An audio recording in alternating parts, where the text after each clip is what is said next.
What is up? What is up? Welcome, guys. It is Reality Decoded, brought to you courtesy of Shit Video Productions, and we are not so fresh out of YouTube jail, where I've been on community strike for a couple of weeks. I've been able to stream for a few days now. Just haven't really felt like doing so, but we'll get into that later.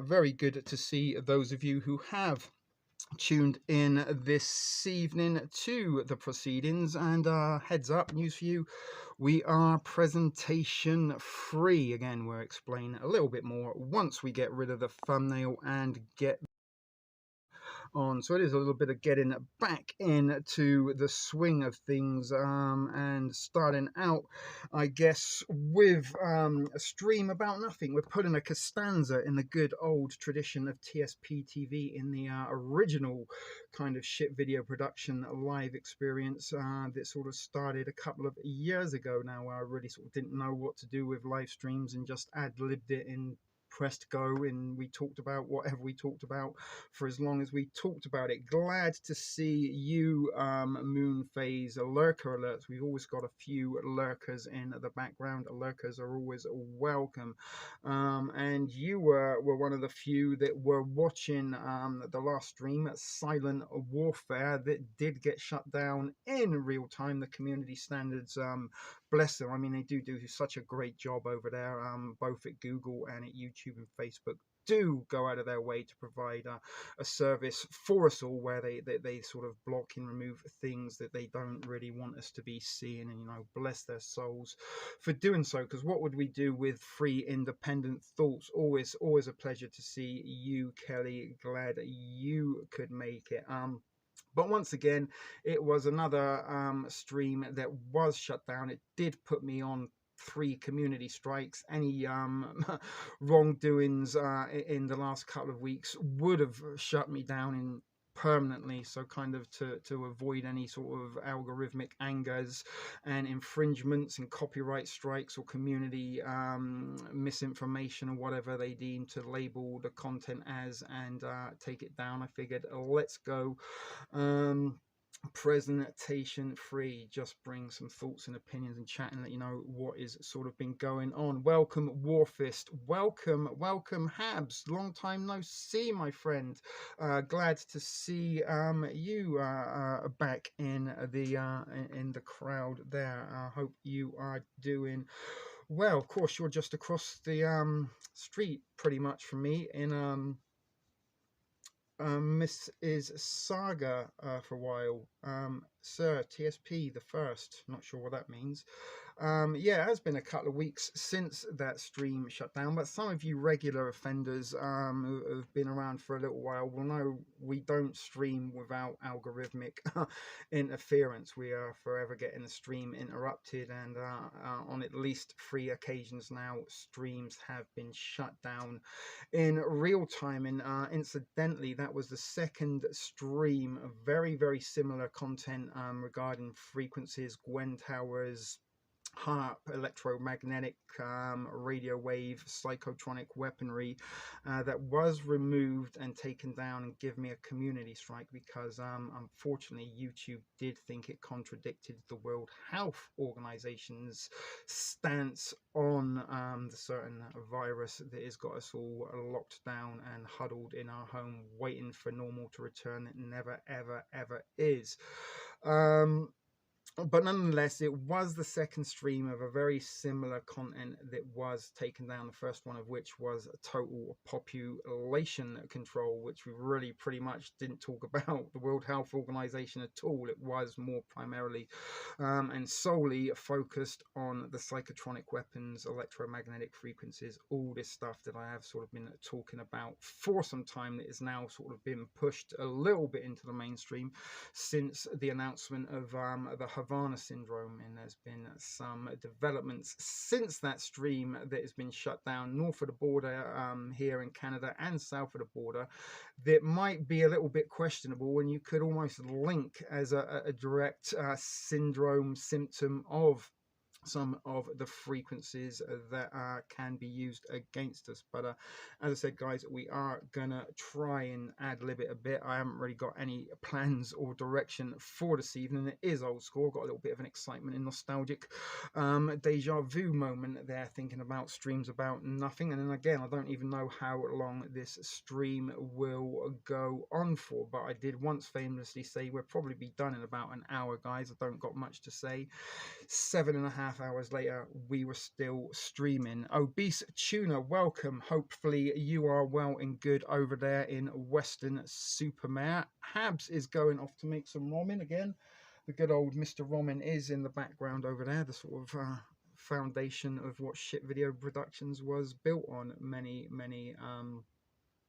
months ago. It's almost 2 years since I sort of did gain a subscriber base, albeit from good old Marfugal, and quite a lot of that subscriber base has disappeared since then, but only the weird and wonderful have stuck around and become the regular offenders. And more importantly, in the last couple of weeks, surprisingly enough, in fact this last month, Reality Decoded has seen its biggest month in terms of subscribers and views, and an awful lot of that is due to my homegirl Al 1978, which most of you newbies that are here hopefully will become new regular offenders, have come here via Al because she's been singing my praises and telling you guys that you need to subscribe and check out my channel. So I hope I'm not sort of selling myself or you guys short that have come over delivering a stream about nothing, but due to the fact that, as I said, I'm fresh out of community strike jail here at YouTube, we don't want to do anything to upset or anger the algorithm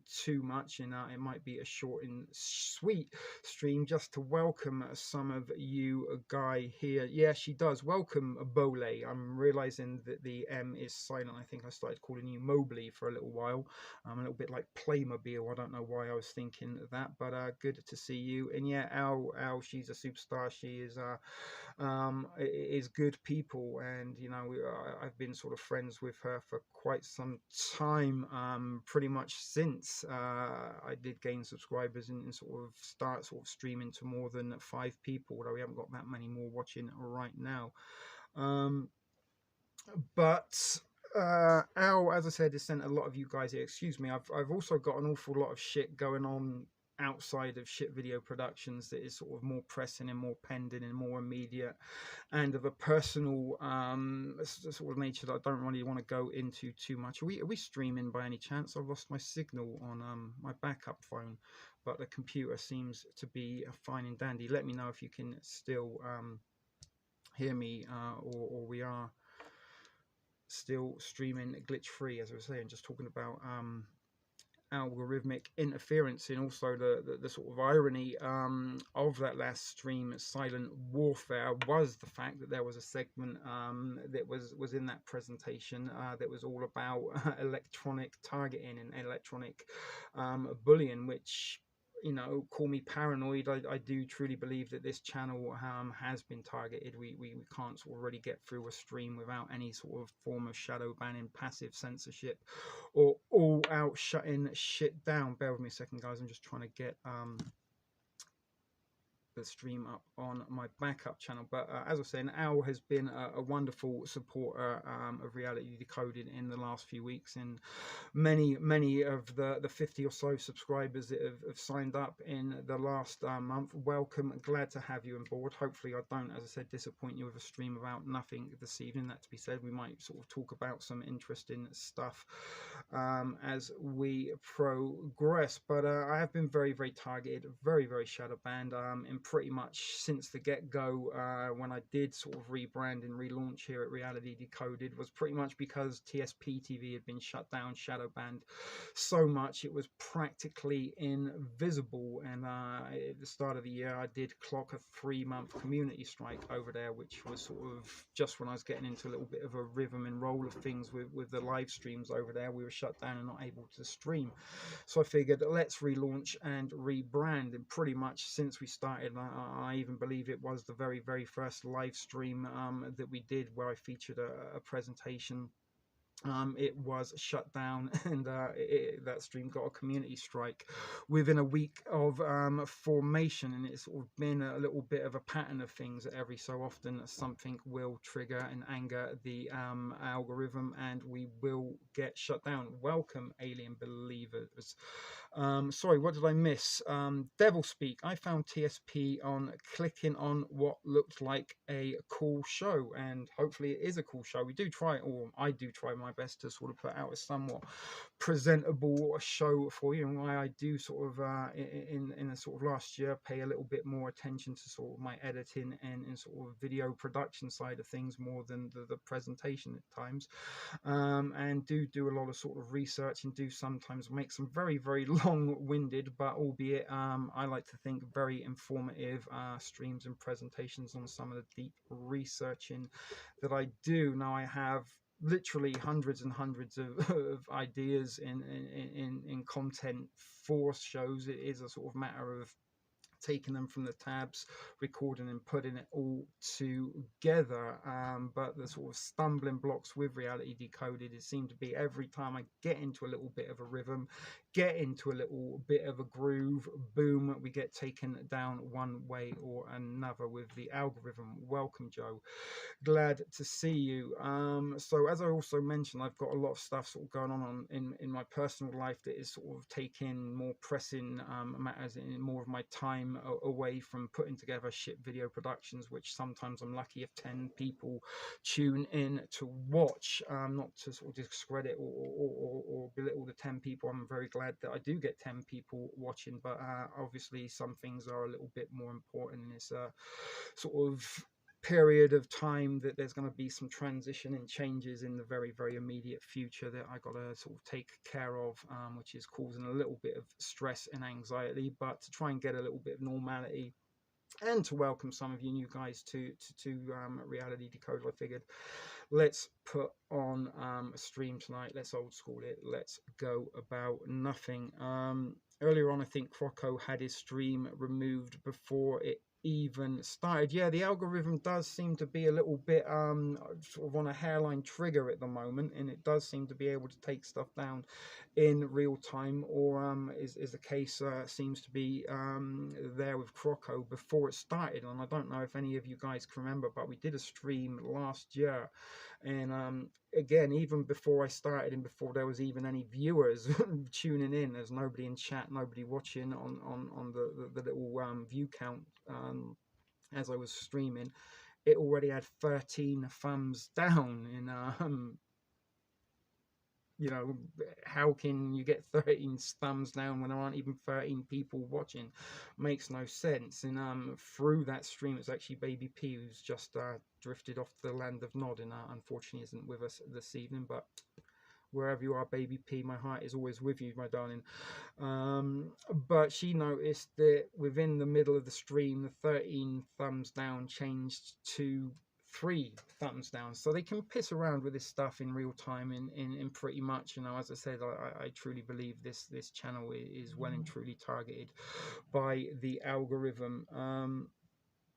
It kind of really is, and you know, it's sort of the sometimes the effort that goes into it is not always necessarily worth the end results. And it wasn't that long ago also we did the All Out Apocalypse Part 2 stream, and it was something I called the unstreamable stream, because 5 times in a row in the same night that stream was shut down again in real time, and I had to start reset my phone. And this has also been another thing that I've noticed in the last month or so, actually probably the last couple of months, that what I'm streaming on now is what I sort of call my thrift phone, or the reality phone. And this in essence is shit video productions. This is where I do all my thumbnails, all my editing, all my recording, all of this stuff. And I have several applications that I use in order to edit and make my thumbnails and stuff. In some of you guys have also witnessed it, that on occasion my microphone will be deactivated. 1 minute we've got sound, and all of a sudden, boom, it clicks a switch and it resets itself and takes the microphone out. And one app in particular that has been giving me a lot of trouble recently is my editing app. And some of you guys may or may not be aware who I knew. I do live shows, but I do a presentation that I pre-record where I sort of, you know, give you my findings, some examples and such forth. You get the picture, and then put that in to the live stream, then we talk about it afterwards. But the editing app. On the last few attempts of streams that I did pre-record and try to edit, 3 times in a row it got to 94% of the processing process and froze. And again, it was some troubleshooting, and more, I think, by luck than default, I managed to sort of reset that and get those presentations, you know, finally recorded and able to sort of put them into the streaming app for your entertainment and informative educational purposes. Headphones on low sound, that is something again that is been not recently, last summer I can upload a video without the sound or audio being tinkered with, and something that I can do when I edit is increase the volume 200%, which I tend to do to try and override that. I'm, you know, like less than a foot away from my phone right now. I'm trying to sort of speak a little bit loudly. I don't know if anyone else has got issues with it being quiet or not. But that was another thing that was very frequent, more over at TSP TV, that the volume on these, and sometimes, you know, they don't have to always delete or remove videos, they can just make them unwatchable. And another thing, Habs, if you're still watching, you'll probably remember that from my days when I used to go down to the Toronto lockdown protests and record it live.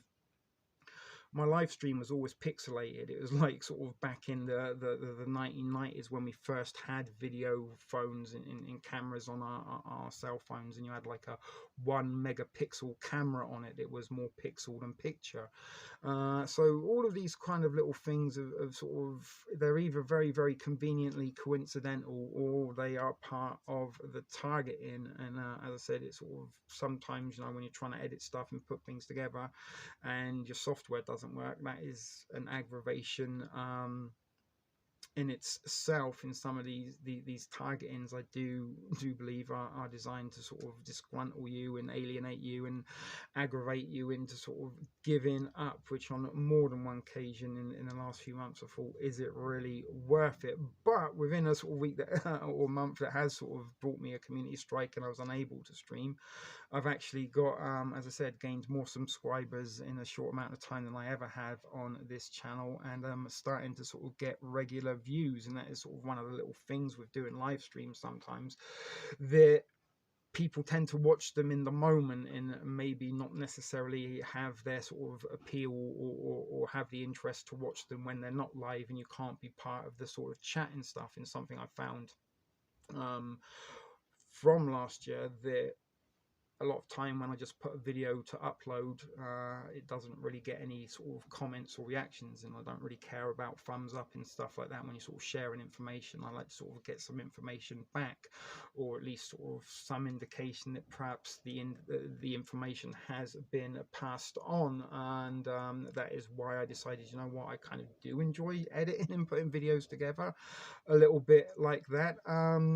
It's sort of something I sort of didn't think I'd find enjoyable, but I do find that part a little bit, you know, kind of like knitting or sewing or painting or something. You're creating something, and it does keep me occupied and has kept the sort of boredom from the door on more than one occasion. But I found the sort of only way that really you can kind of get the information passed across to a handful of people is to do it in a live stream, and that's kind of why I took it upon myself to sort of pre-record stuff. And also kind of gives me a little bit more of or it keeps things a little bit more on topic, rather than, as now I'm kind of drifting here, drifting there. But I do have a lot of stuff going on, as I said, outside of Shit Video Productions, that is pulling a lot of my mental resources away from what I'm kind of doing now. But as I said, we did sort of want to just welcome some of you new guys and just thank again Al, and also, if I did or not, Kelly, you've also been singing my praises and giving me some very, very high regards in the last few weeks, and I believe a couple of people have come here on your recommendation. So again, thank you guys for supporting me. I didn't sort of want to look as though I'm just trying to steal subscribers or gain, you know, views and stuff like that. I do sort of want to, you know, welcome you guys in, and most of the people that, you know, have been regular offenders do try to do contribute quite a lot to the proceedings here one way or another. The chat makes presentations more interactive. Sorry if it is quiet. Let me try and sort of get a little bit closer to the camera, although you have to look at my ugly mug up close for that to happen. My apologies there.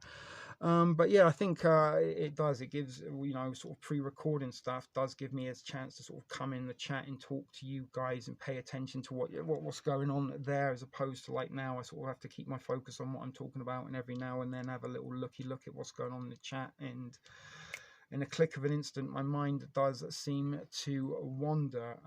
We may bring them, but you keep them here. Well, I hope so. That is nice. And as I said, I don't want to sort of feel as though I'm sort of selling you all short here by talking about nothing, making it about, hey, look at me, I'm great, because that's not really what it's all about at all. You know, my sort of aim was to sort of share information.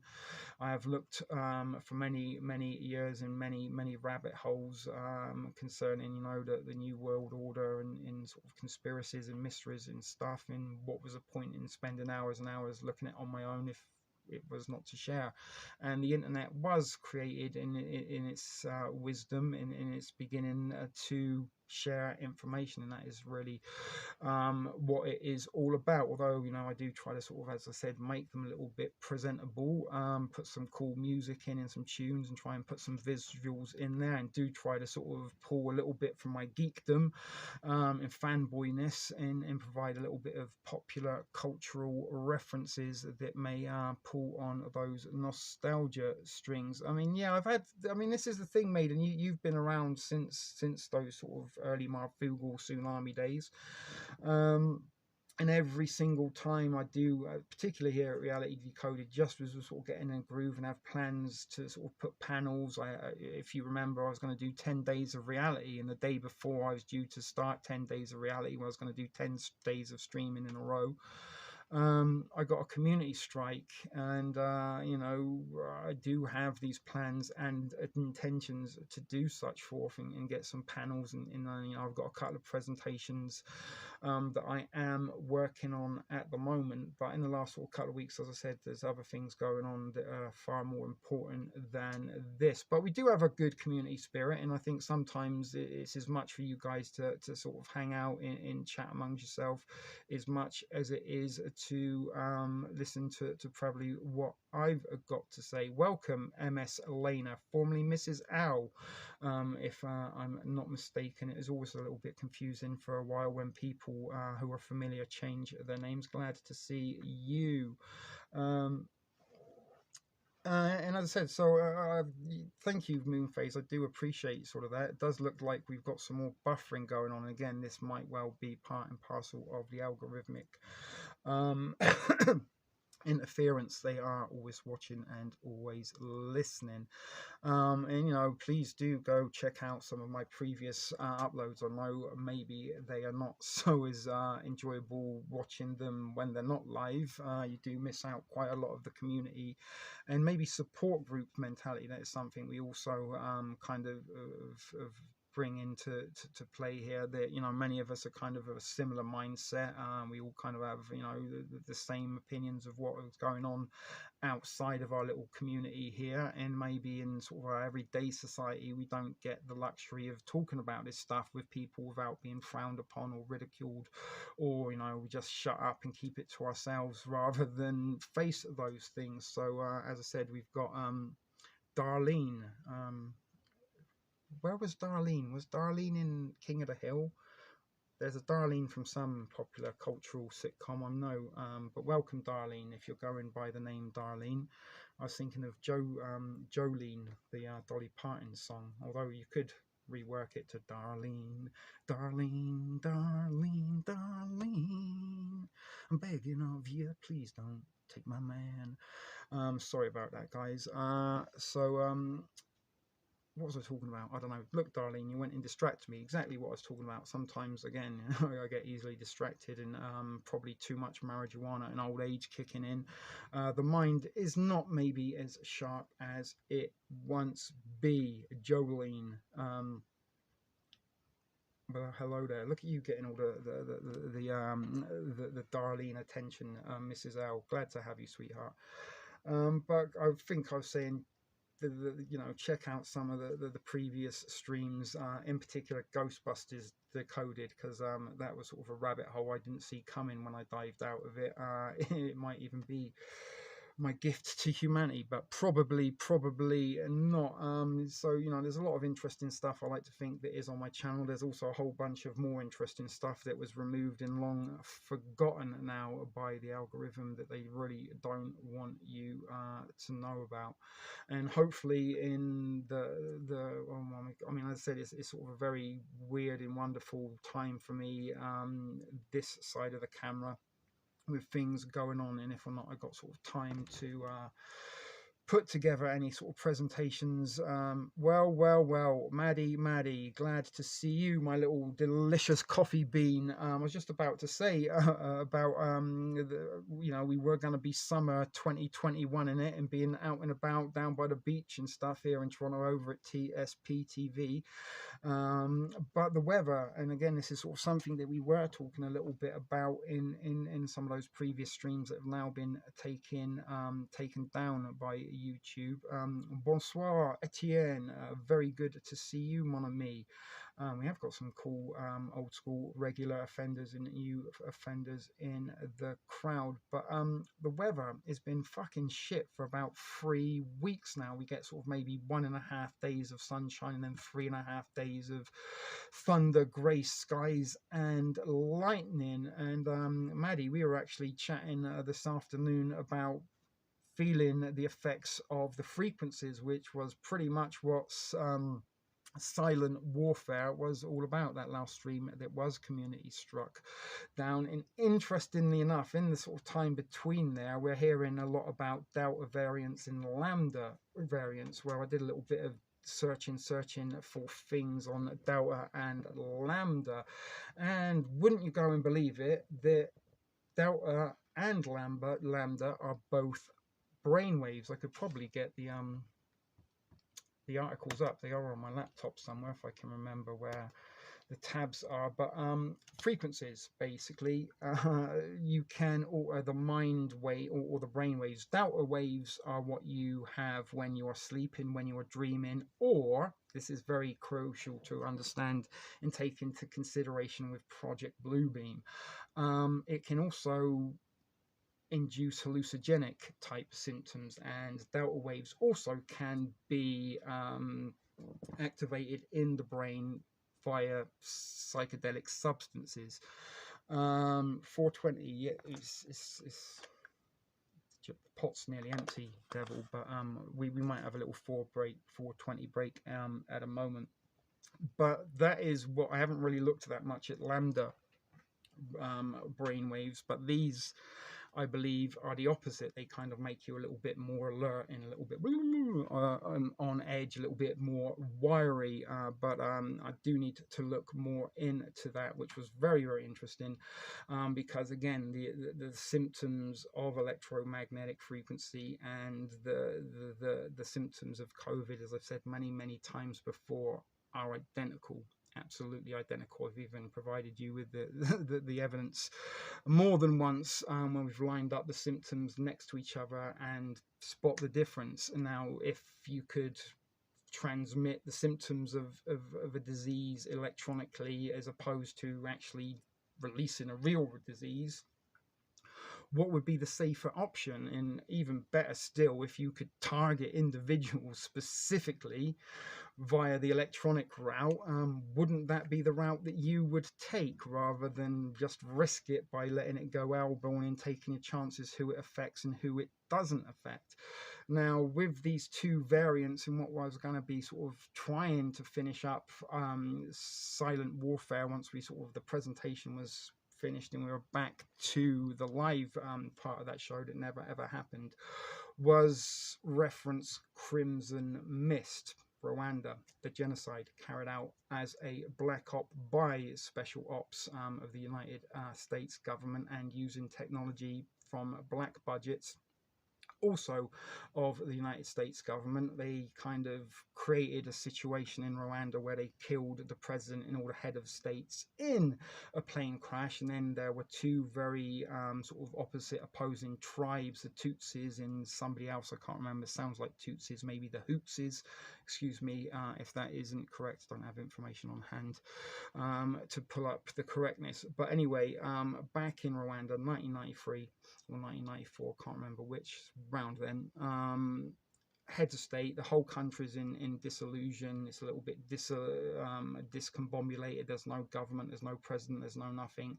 And both of these tribes had a legitimate claim to the presidency or to the throne or to the lay of the land, for want of a better description. And using agent provocateurs, controlled opposition and propaganda on both sides of those two opposing tribes out there in Rwanda, they fueled up anger amongst, oh, those fucking guys over there, they're trying to take control, don't let them happen, and vice versa. Those Tutsis, they're up to no good. If you don't stop them, they're going to go and get in control. So they generated and created a situation of hostility amongst one another. And once they sort of reached a pivotal point of aggression towards one another, they sent over a couple of Hercules aircraft with microwave ditches that bombarded the crowds below with electromagnetic frequencies, and then they went fucking batshit crazy, zombie apocalypse on each other, ripping limbs, heads, arms off, using as weapons, throwing people off of buildings. All-out carnage took place, and nearly 1 million Rwandans died as a result of it. Now, in contemporary times, we've got anti-maskers and we've got maskers. We've got delta waves, we've got lambda waves that can all generate two very opposing sensations or sets of symptoms. Right, and back a few weeks ago during Zombie Week, we kind of suggest, when we again looked at the actuality that you could generate a real life zombie apocalypse electronically, and you could target and create anger, rage-based fast zombies, and you can also create slow, brain-dead zombies. And is this what they are? They crimson misting us right now? And is this the purpose of Delta variants and Lambda variants, that some people have been targeted for the Lambda variant, some people have been targeted for the Delta variant, fueling up anger on both sides, making each other enemies of the state? And it's just the maskers' fault that we've got a lockdown. If only they took their masks off, the lockdown would end. And the maskers' argument, those stupid people not wearing masks, if they just wore masks, it would end. And they've both been made enemies of each other. And what is also very disturbing to me, in the last few weeks, some of you, I'm sure, will be aware of, certainly on Facebook, are your friends becoming extremists? Now, under domestic terrorism, they can label anything as terrorism, and maybe a movement of anti-lockdown protesters might be considered as domestic terrorists. And again, back to socialism takeover 101, at the very, very infancy of that takeover campaign. Let's draw out anyone who's going to be a trouble to society in the coming days and years and months to come. We don't want them kicking up any fuss once it's too late. Let's get them out of the picture right now. Let's provide them with all the information to draw them out, see how anti-governmental they are, and then once they're out of there, let's give them maybe some yellow stars to wear and provide trains to re-education centres for them. Lambda, very good point there. And Maddie, you just mentioned something. Delta is a type of sleep pattern at the lowest vibration. Yesterday, I couldn't fucking wake up for love or money. Every time I got up, pot of coffee, smoke, back to sleep. There's been more than one occasion in the last few months. I've had days where I really, really can't wake up. And Maddie, again, you and I were down by the beach a couple of weeks ago. I think the last time we did get together down and call that Red Moon, and it was almost like a switch was flicked. We were sort of there at sort of the sort of end of the afternoon, early evening, just as the sort of sun was falling into its setting cycle. And it went from like sort of being 28 degrees to 19 degrees in about in about 30 or 40 minutes. It was a very, very dramatic drop in temperature. And ever since that day, the weather has not really been the same here. and again causing societal dissonance. This is what was going on back in Rwanda. Everybody was, angry with each other, and this is what sort of kind of happened now. And all this kind of extremist stuff is, are they creating the extremists that are going to be the new Al Qaeda, the new threat and enemy to the state? Are people going to maybe talk about vaccines going to be labeled as extremists? Or people are going to say, well, look, that World Health Organization, they're not exactly that very reputable. You might want to look into them a little bit deeper. That might be classed as extremism, and they are literally writing the rules, not necessarily governments, but we're seeing corporate dictatorship that is writing the rules to which society is slowly being forced to conform to. Um, but hopefully, I mean, as I said, I did have intentions to put all some stuff together on the Delta and the Lambda waves and sort of follow up from the sort of the Crimson Mist. But they've done it once. Was that just a testing ground? Were the poor Rwandans the lab rats? They can carried out again this sort of experimentation. We've seen some of it in previous streams where they've made one rat angry and one rat passive. They don't want to control rats. The rats are just the ways to the means to perfect the technology so that they can use it on us. And we are either livestock or, as it's seeming to be at the moment, unwilling lab rats, and providing to disassociative demographics in society that are both angry with each other does fall very, very much into the Rwandan Crimson Mist operation. And also there's been, certainly over the July 4th weekend, there's quite a few weird events in acts of violence south of the border, as was the case here in Canada. Over that weekend, I read that there were 2 or 3 reports where Muslim families had been attacked, and they were sort of pushing the anti-Islamic or the Islamophobia kind of narrative there. And there was some incidences south of the border, I think, that were sort of black on white. I don't know what White Boy Summer is all about, but that's something I'm seeing a lot of hashtags in references to over on Twitter. And just this last weekend, on Sunday, some of you North Americans may be a little bit unaware of, it was the European Soccer Football Championships, and it took place, the final took place in London at Wembley Stadium, and England got to their very first final for 55 years against the Italians, and it was very, very, very interesting in the immediate aftermath of that game ending, because the game went to a penalty shootout to decide the winner, and Italy went on to win in England in front of the home crowd on penalties. But England missed 3 penalties in that kick out, and they were all missed by black players. And England's a very, very multicultural country, and for many, many years, black players have represented England on the international stage. Many, many black. It's a normal part of the game, right? Once upon a time, back in the sort of 70s and 60s, maybe not so much. But within seconds of the game ended, there was like a barrage of racially derogatory tweets targeted at these 3 players in particular. And the sort of narrative was that England would not have lost the game had white players taken the penalties. Where it gets even more stranger, that throughout the night, and I was sort of kind of watching on the Twitter feed, there were lots and lots and lots of videos starting to circulate and in reports of black people being attacked in England. Again, this is the divide, 2 different Democrats. Let's try and create a race war. Can you create this with frequencies? Yes, you can. Is this what we're doing? And again, when you've got a big, huge fucking stadium, people are sort of stuck inside it. You've generally sort of got a little bit of a Faraday cage, and Wembley is a very interesting sort of structure. It's got a very big arch over it, if you're not familiar with it, and could potentially be a Faraday cage of sort to contain frequencies within it.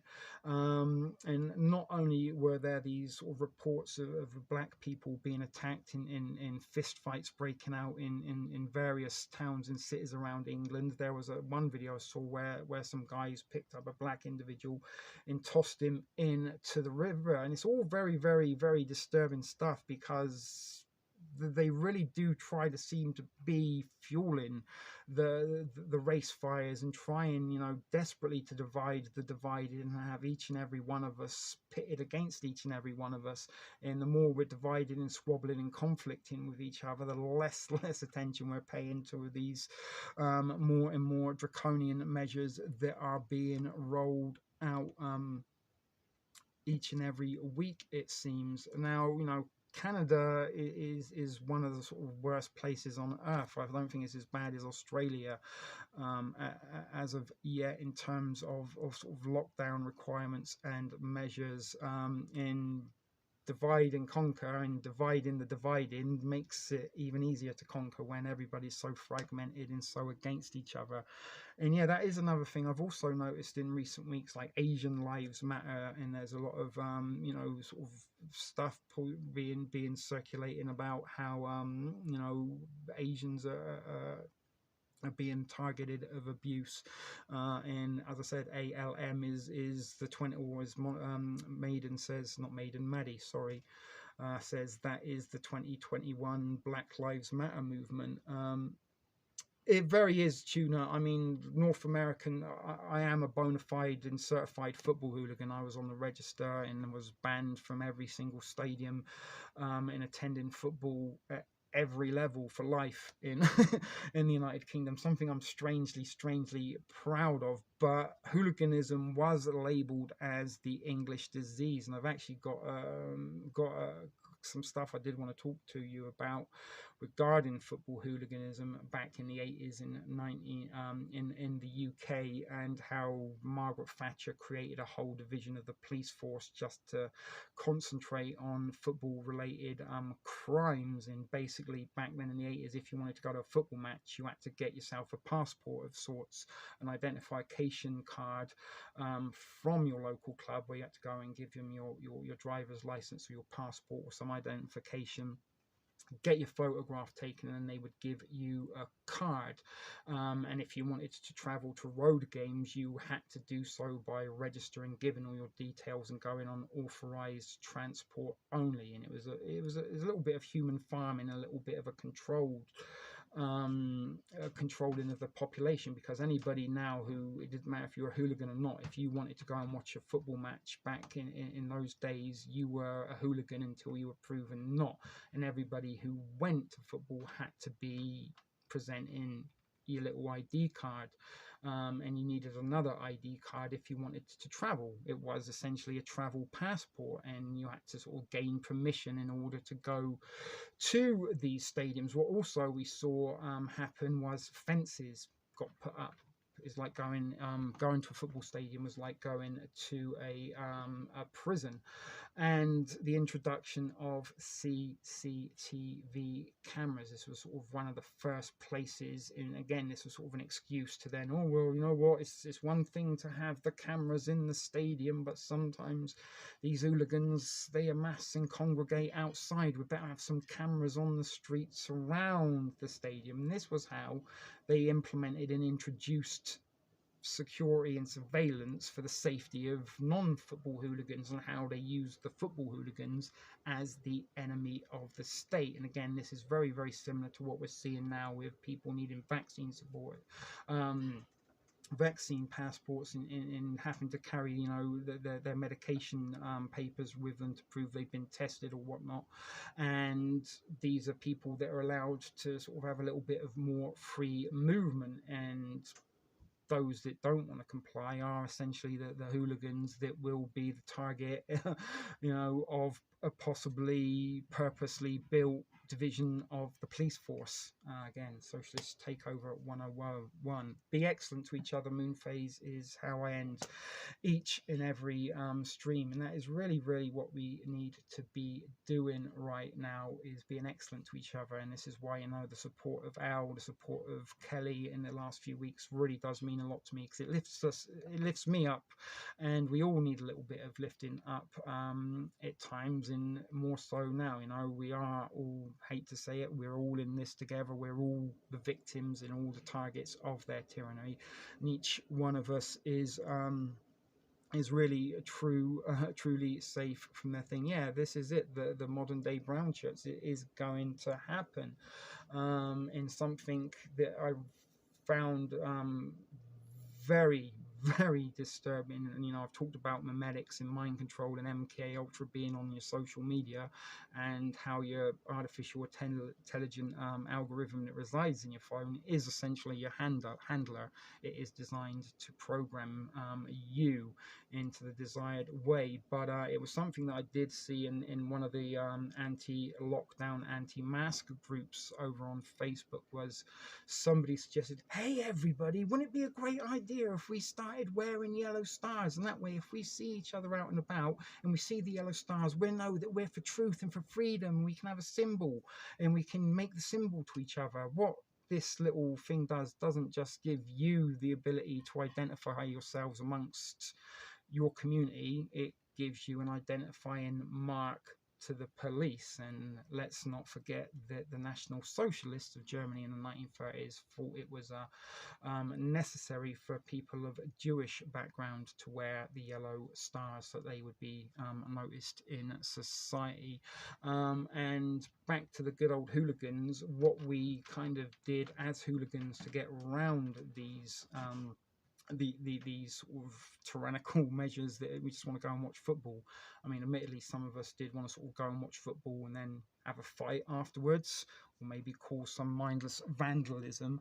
But we adopted something that is now known as casual culture, or going incognito. And what, a little bit like gangs, football supporters tend to wear the shirts, scarves, hats, and the colours of their team. So if you wanted to sort of go to a match that you weren't really allowed to go to, and you didn't have permission to go on the organised travel, we started dressing the exact opposite of what a football hooligan would look like. And in many, as was the case, many of the clothing and item that football hooligans started wearing were expensive designer sportswear.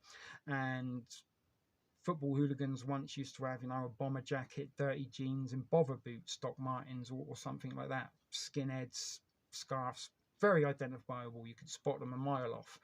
But when all of a sudden people suddenly start wearing fancy tracksuits or smart sweatshirts in nice jeans and expensive shoes, they don't sort of stand out or look as though they might be going for nefarious reasons to a football match, and you can't really identify them as either or other supporter set if they've got no colours or anything to identify them with. And this again is a little bit of the sort of grey man mentality of sort of hiding in plain sight. And you know, it's a little bit again the wolf in sheep's clothing, hiding yourself away from eyes that are there to find you and potentially arrest you for. Literally back then you could be detained in, not necessarily indefinitely, but for no apparent reason a policeman could come up to you, decide that you were going to cause trouble at a football match, and detain you for up to 2 hours after the game had ended without any charge.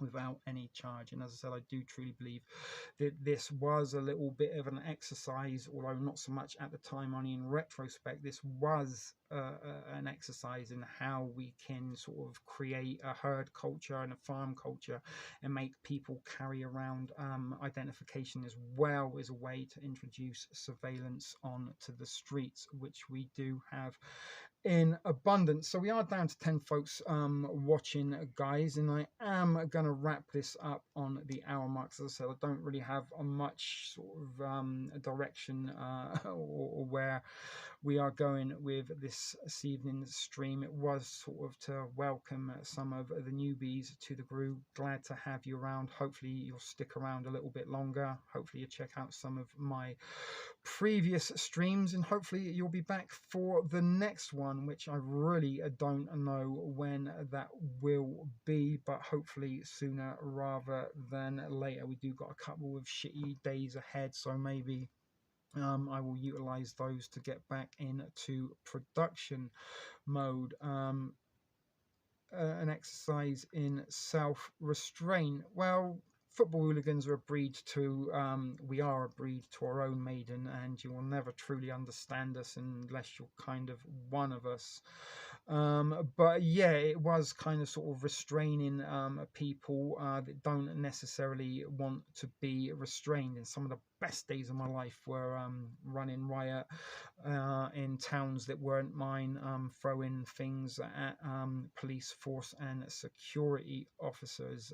And I said I might even do an entire stream about it, because it was a very interesting time to be around, and how sort of people were really criminalized for doing something that was, you know, a given right. Everybody has the right to be able to go and attend a local football match if they so desire. But as I said, guys, we did get shut down a couple of weeks ago. It didn't really sort of give me much incentive to get into any productions recently, and sort of the development of stuff that I got going on in a personal level has sort of taken a little bit of priority. But I did, as I said, want to sort of touch base, welcome some of you new guys, let the regular offenders. There's Glynis gusseting it up just as we are about to end. There's always a gusset girl. For those of you that don't know what the gusset girl is, a gusset girl is somebody that always seems to manage to arrive just as we're about to end proceedings here. But it's always good to see you, Glynis.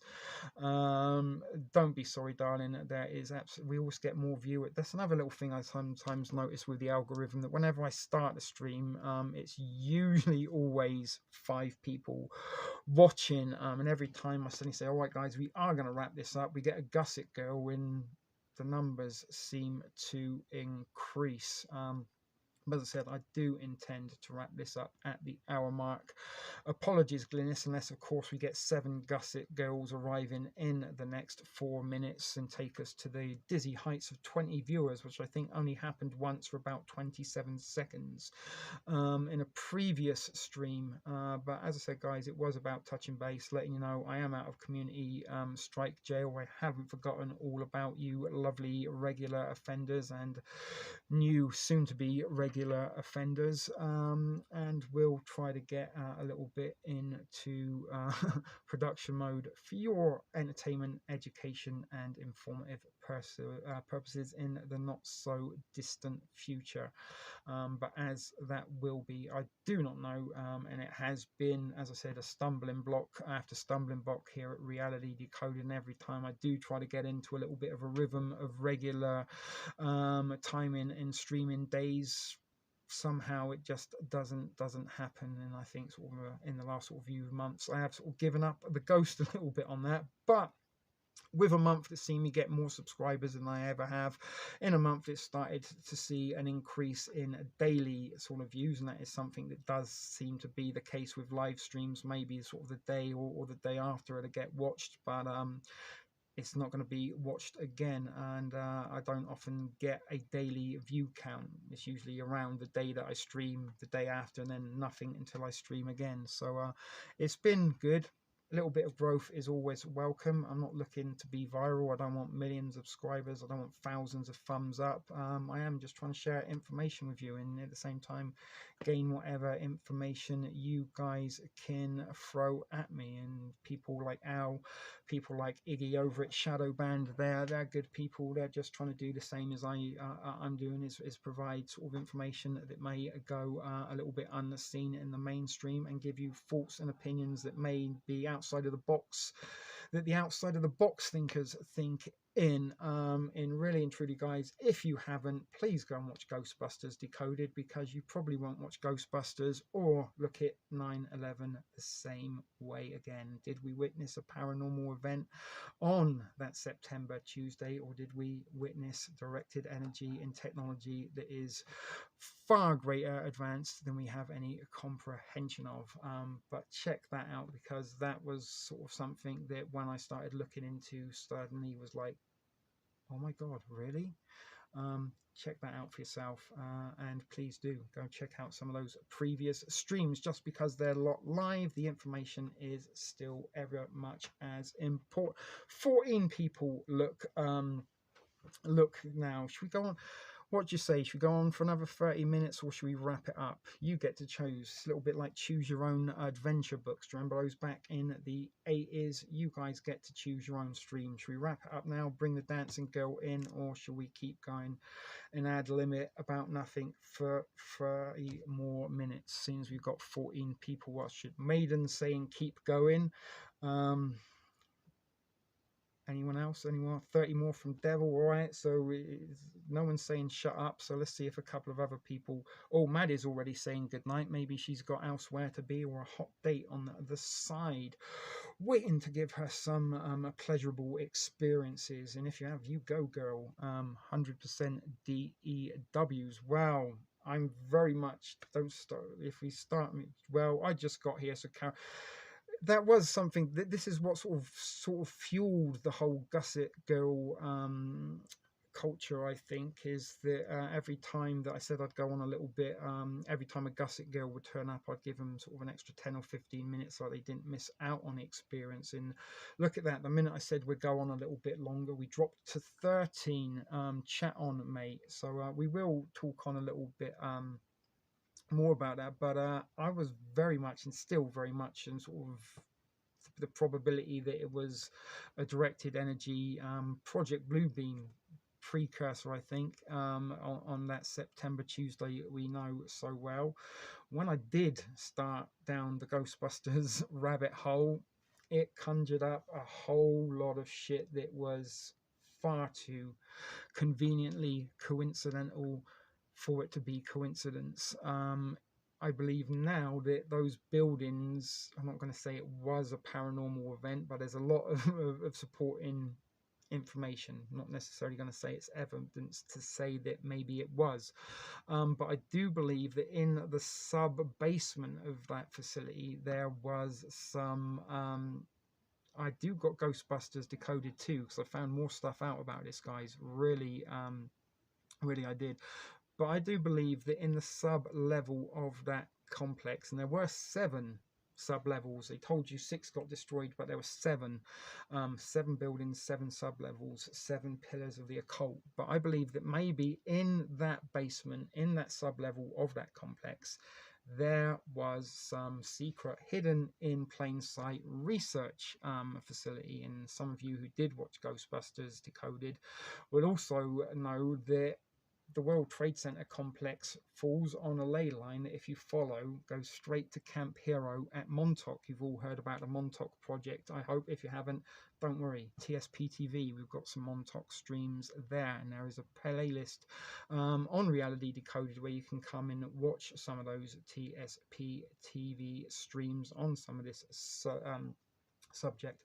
But also the buildings, were they built purposely to come down, which is another thing I always said even before I went down the Ghostbusters rabbit hole, that I believe that they were built with the intention of that one day they would be destroyed. And the clock on Rockefeller's hands on the cover of Newsweek from 1967, when he was sitting up in the World Trade Center as they were being constructed, the hands on his clock in 1967, before they were even built, pointed to 9 and 11. Again, information I've shared with you before. But the buildings also were, I believe, used as a conductor for energy. Free energy, directed energy was used on that day, I believe. And the day before, there was a huge thunder and lightning storm over New York City, and they were due to get hit by Hurricane Erin. That, luckily enough, on the day for the hijackers, of course, because it'd been terribly difficult to navigate planes, certainly with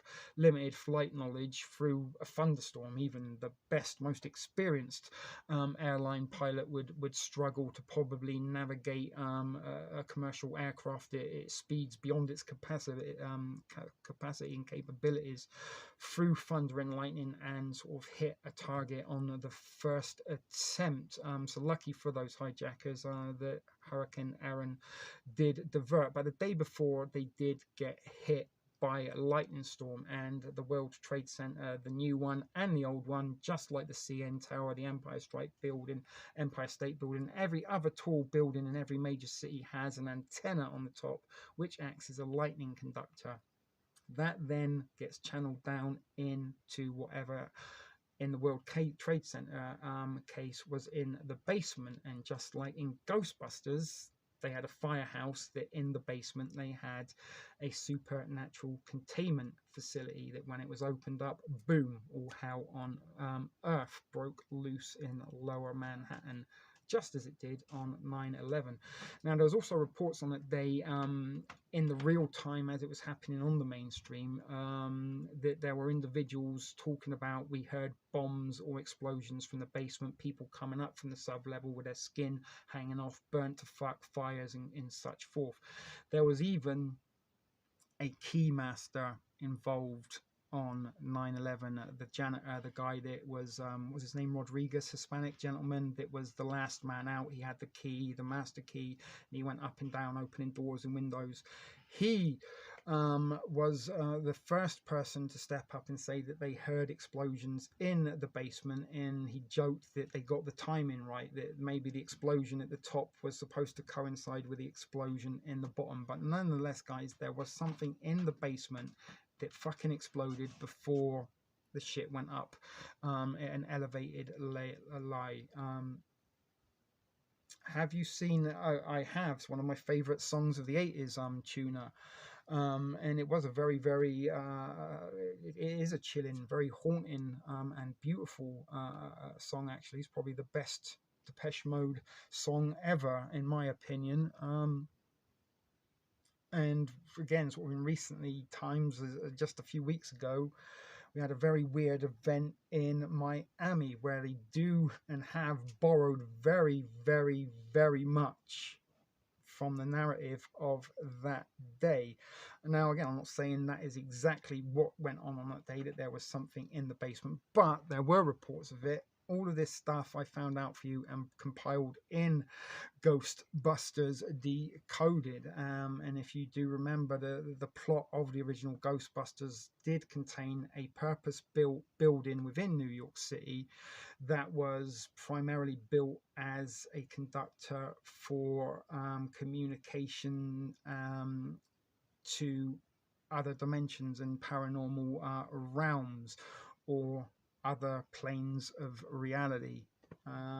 But the more and more I took references from Ghostbusters in relation to the World Trade Center and in the events that we saw in the plot and the events that took place that day, it got a little bit too similar for it not to be something there, in my opinion. And I wish I still had that. I've since deleted the master copy of Ghostbusters Decoded foolishly, but it would be interesting to do a rerun of it. Moonphase, seriously, it is crazy. And even as I was looking at it, I'm like, this just is crazy. I don't believe this myself.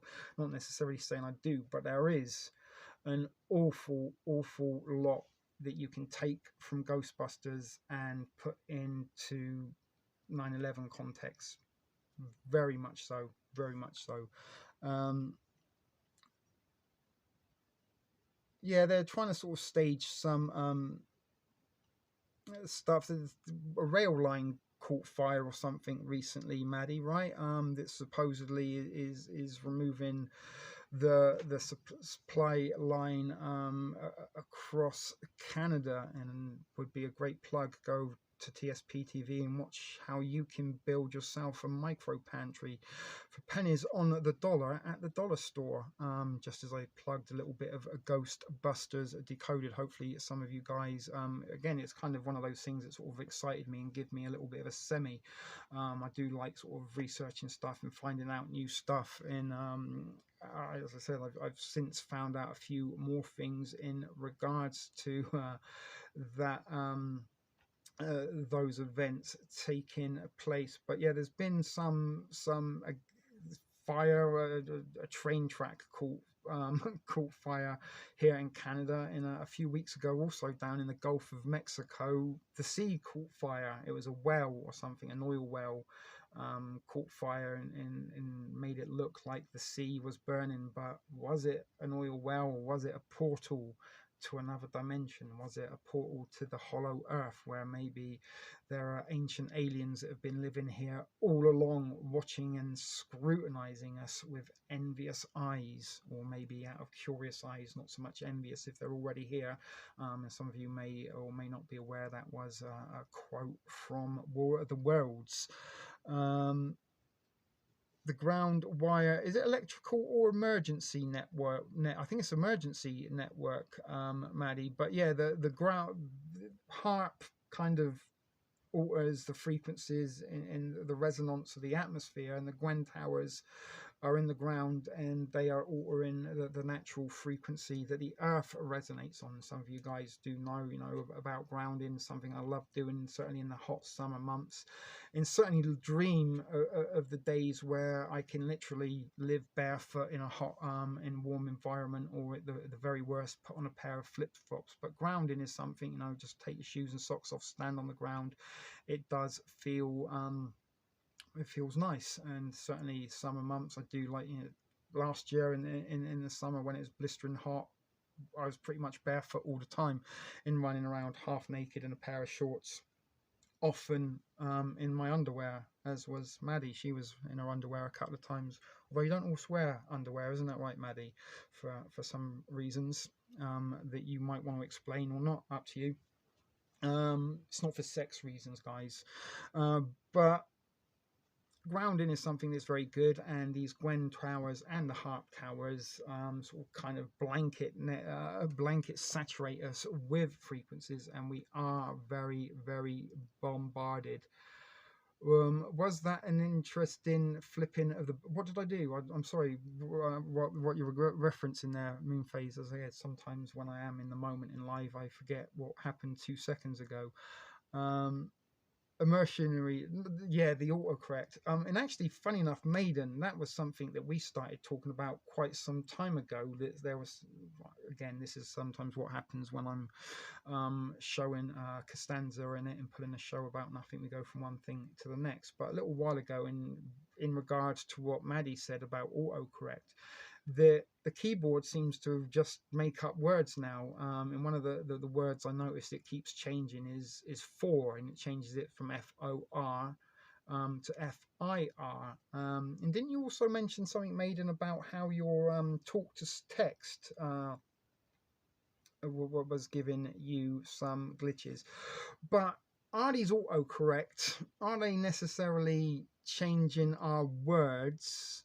Because again, something I kind of noticed, is supposed to predict the next word, and when I'm sort of typing, it gives me every other option but the word I want to use. And I think, is this just the predictive spell checker or whatever, autocorrect?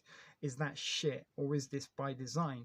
And are they kind of putting words in our mouth, or rather putting words in our type bar? And another thing I've noticed with Facebook, yeah, and there you go, your voice texting is, and the other thing is kind of records your voice analytics for whatever purposes it may be. But another thing I've noticed very much recently on Facebook and Messenger, that sometimes if you want to reply to a comment, it gives you suggested replies. Sounds great, good to me, I know, right? Or some emojis. And many of you will know that I do have a little bit of a bee in my bonnet and get a little bit upset with memetics and copy and paste stuff. Think for yourself. Do memes say what they're thinking, what you're thinking, or are they telling you what to think? I think it's the latter. Memes are a form of mind control. Share and agree creates hive mind. Copying and pasting creates a hive mind, a cloned mind, the same opinion and same thoughts and stuff. But back to the sort of, you know, when you're texting stuff and it is auto-correcting it, is it auto-correcting it, or is it by design to stop you saying what you really want to say? And you know, I've got to the point where I've stopped trying to correct from fur, FIR. And again, you think to yourself, why is the autocorrect changing a word that I've correctly spelled to an incorrectly spelled word? Is that just a very, very poor design fault, or is that the design? There you go. You see for funny, right? So it's not just me. And we did bring all of this up. It's all good. I thought maybe you were sending subliminals to the real terrorists. No subliminals. Take this up your ass, deep state, and you little dick algorithm. Although I do know artificial intelligence don't have penises, but I can only imagine if the artificial intelligent community standard algorithm was a human being, it would have an incredibly tiny penis. Or if it was a female, it would have a big sacky vajayjay, like a kebab that you've dropped after a drunken night and all splatters over the kind of floor. You know, kind of kebabs look a little bit delicious when they're in the pita bread, and get in and eat that, get some hot sauce and a little bit of pickle there, but when it drops on the floor, not so nice. But that's what I imagine the female algorithm's vagina would look like. What fur? What would be the point of this? Well, remember our dear beloved Cajun agent, wherever she may be. Hopefully she is well. And she did have a little bit of an emoji addiction, and something I sort of suggested that, and again, a whole fucking breed of younger generation people talk in emojis. In our emojis, the modern day hieroglyphics, hieroglyphics for the new world order is it's going to be the one universal language. Bear in mind, they're already starting to mask us. We already wear earphones. We're only a stage away from hear no evil, speak no evil, see no evil. And maybe in the future we won't be encouraged to talk. We just have to sort of press an emoji to let people know how we feel. And I also believe sort of the rhetoric that you will be familiar with if you watch a lot of YouTube. Smash the bell, hit the like, be sure to subscribe. These aren't things that help the YouTuber. They don't help the video get more views. This is just to see who responds. Just like copy and paste, share if you agree. This is designed to see who will conform. With sharing and agreeing, copying and pasting, this I believe is thought implantation, thought control, and creating a desired pattern of thoughts.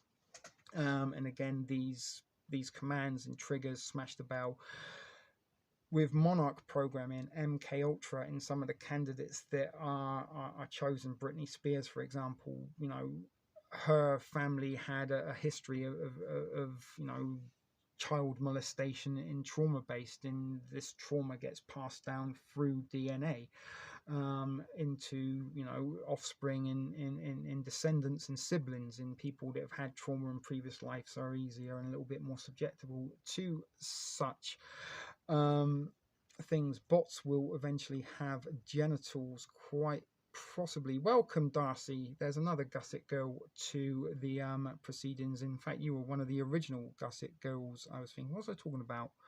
I got my train of thought lost there. That's your fault, Darcy. Shame on you. No shame on you. Glad to see you.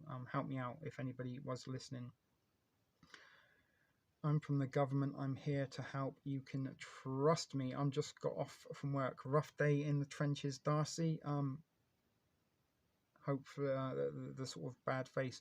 hieroglyphics, the emojis. So again, is this the, I retraced my train of thoughts, is actually your emoji that reminded me, thank you for that. But emojis are being something that younger people do use primarily to communicate. They don't use words. Our keyboard seems to be typing words that it wants and respelling existing words. Maiden's experienced and spoken about having problems when she talks, and it comes out completely different to what she said. In this day and age of supposedly high-tech smart technology, it really is questionable to think that this is by glitch in a design fault, and can only be, in my opinion, part and parcel of the new normalization. And bear in mind, they do want one race, one religion, one sex, one currency, one government, one everything, one store, one language, obviously, for the one world to enjoy. And is emojis the going to be the universal language, and are they going to provide us with state approved commentary that we're only going to be able to speak if we can type or click on the designed response? And this could also lead to sort of, you know, any offspring from this era in their lifetime being just plugged in and pressing things subliminally and working in virtual reality jobs. And this is kind of back to the good old 1980s, first generation digital technology being introduced to society. We brought this stuff into our houses. Many of us boys and some girls, I'm pretty sure, fiddled with our joysticks and our Ataris and our ColecoVision dial, and we got introduced to video games. And then when some of us grew older, and we introduced video games to the next generation that offer a different form of virtual reality games to the following generation. And there is a principle of 7 generations from the indigenous population in North America, where any sort of direct impact and introductions you make to a society in the first generation will have a very dramatic impact by the time you reach the 7th generation. We're in 5G, the fifth generation of digital technology. By the time we get to 7, I'm pretty sure it will be implanted in people. You'll be able to wear tattoos that will get tattoos that will be your cellular device. And transhumanism and the non-binary society is, I think, what is in the mixing pot and being ingredient, you know, the ingredients are being put in place to produce the offspring for the one world order. And all these changes in language, new normal, old normal's out the way. Don't speak, just use the emojis. You know what, we've got you. Don't even have to think about anything you want to say. Just choose from these desired the dumbing down process. Yes, thank you, devil. It is part of the dumbing down program. Moon phase. Kelly, if you're still here, I'm a nut for the 80s, and my 80s decoding of fiction. I'm not going to say is second to none, but I do have a good knowledge of the 80s movies and a whole lot of theories about the 80s movies and the 80s in particular, because this was the dawn of the digital age. They wanted us to love and embrace this shit because they wanted everybody to love and embrace it. And with frequencies, you can produce opioid drug-like euphoric symptoms or deep, dark and depressing symptoms. Everybody here, I think, is a Generation Xer at the very least. We might even have a boomer or two, but we all remember the 80s, at least I hope so, unless we do have some very youngers there. And I'm pretty sure you will all agree with me. Share if you agree, the 80s were the best fucking decade ever. Everything in the 80s was great, fantastic, felt good, looked good, sounded good, tasted good. And this was primarily, I believe, because they were bombarding us with feel good frequencies. Kelly, you watched the 1985 Decoded channel surf art project there, and I pieced it all together for you. And I actually do believe that from probably 1984 to 1986, every mainstream movie come out was providing us with some kind of messages and a level of clues to decode. Ghostbusters, Terminator, I've already done, and I've got Red Dawn, Gremlin, shorts, pretty much every fucking 80s movie you can imagine. I mean, not every single one, but most of the main blockbusters. I have plans to bring a decoded a decoded presentation for you, because there isn't one that you can't decode. But Short Circuit, Johnny Five, it's built by DARPA. He was a military purpose killbot. DARPA now, Boston Dynamics. We know exactly how real robotic threats are. But as I said, back in the 80s, I do truly believe at the dawn of the first generation of digital technology being brought into our households, they were bombarding us with the feel-good frequencies to make us love it and make us, you know, in a little bit like any drugs or substance or alcohol, it feels great, great, great until you depend on it. And what happened when the 80s ended, the 90s come? What did the 90s bring? Gone was glam hair band in those feel-good synth ways, in those great movies from John Hughes, the darker, deeper, grungy days of Kurt Cobain in Suicides and Heroin, and the sort of depressing movies like, I mean, Forrest Gump was pretty fucking, it was a great movie, but it was depressing at the end. He ended up sort of, his girlfriend got AIDS and he was, never mind. But the depression and darker days kind of did draw into the sort of the 90s, and then the dawn of the millennium, we saw the emo culture where teenagers were very, very emotionally, or claimed to be very emotional, and these played their part in the sort of everybody gets a medal, let's cuddle everybody together kind of society from the younger generations. But emos in the band My Chemical Romance over in the United Kingdom, sort of in the early 2000s, when My Chemical Romance, the emo band of choice, was at their height of popularity, there was a whole series of suicides in the United Kingdom amongst teenagers that all kind of left the same suicide note, and they all kind of died while listening to the My Chemical Romance album. And was the My Chemical Romance album the distribution device for subliminal suicidal messaging? Go on a limb and say probably. It's been known once or twice in the past to contain the subliminals within popular music, right? Did you guys? Yes, I did. We're there, right? If anything, our society would probably be the equivalent to Idiocracy Part 3 if they ever did go to the singles, do some sequels. But I'm pretty sure I'm very normal. I mean, I like to think I'm normal, but people don't think that I'm normal. He does, funny enough, Kelly, look a little bit Max Headroomy, I must admit, and I actually sort of sometimes wonder if or not some of these people that we see on the TV screen are in fact real. It may just be CGI creations. Didn't subliminals start around the 40s?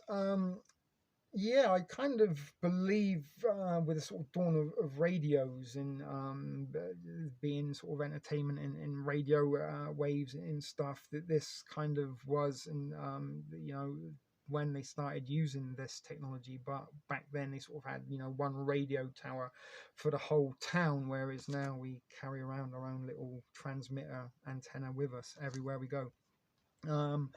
And something I also have spoken about a great many times in the past is Orson Welles, reading the H.G. Wells War of Worlds, but he dramatized it and played it out as a real-time, real-life newsreel.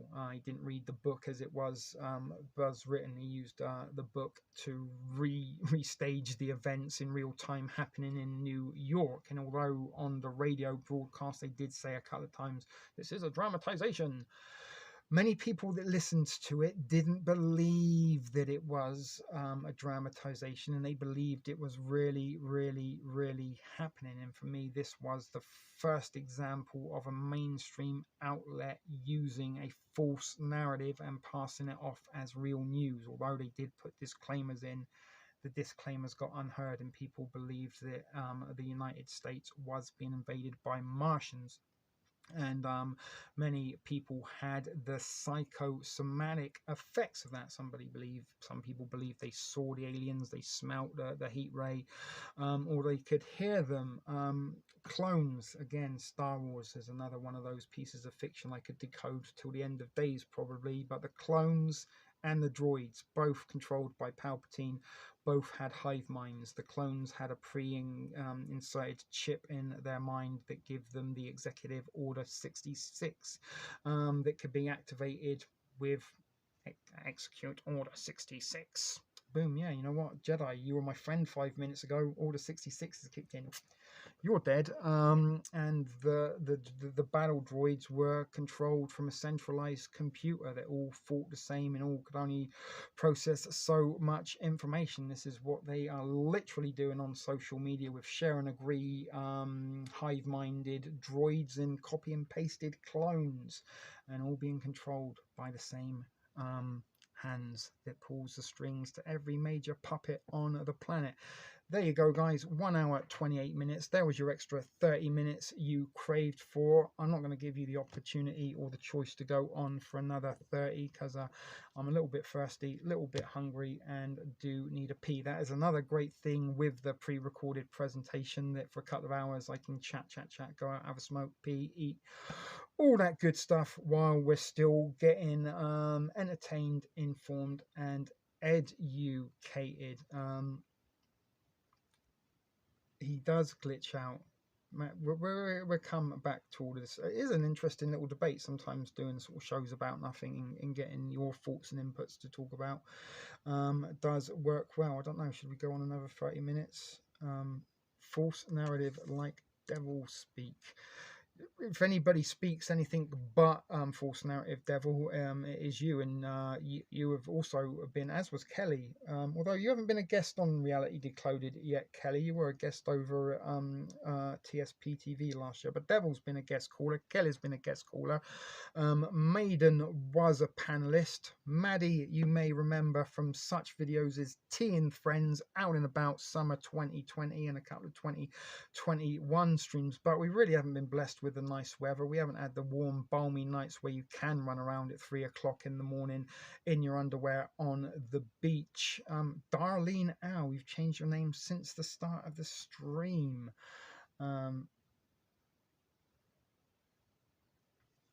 Thanks for your mind for sharing. Well, I sometimes think I've got a disturbed and warped mind and think some very bizarre things that I probably shouldn't speak out loud. But I do speak some of them out loud, and some of you do find them interesting, if not informative. But there we are at the 1 hour 30 mark. Guys, I did deliver you a somewhat meaningful presentation. Perhaps, I don't know if it was or not. Who knows? As I said, it was about getting sort of back in the swing of things. It did stop me staring at the wall for the last hour and a half, and hopefully you guys enjoyed each other's company as much as mine. And we will, as I said, try and see you in the next one. I get home too late usually. Start pretending you got period pains or female problems like 30 minutes before the end of your shift. They probably won't question you. Moonphase is heading out anyway. Tuna is heading out. Great to see you guys. Let's get our little dancing girl into place for you all to send you out with this evening. So let me do a couple of things off. I will turn the mic off in a second. Oh my goodness. I will do one thing before I do forget, although I don't really deserve it for this evening. I didn't put much effort into this stream, but if you guys want to be so kind, if you think my efforts are worthwhile and want to chuck a buck or two in the tip jar, the link is now in the chat. No obligations, no requirements. We'll be back even if you don't tip, but this is my day job nowadays, guys. I don't have another form of income, in every last contribution, no matter how large or small, is welcome and extremely grateful on my part. So as I said, guys, the tip jar is there if you want to chuck a buck or two in it. knock yourself out. But until the next time, guys, as always, please take care of yourself, watch the skies, may the force be with us, and most importantly, be excellent to each other. This was Reality Decoded, brought to you from Ship Video Productions. Cue the dancing girl.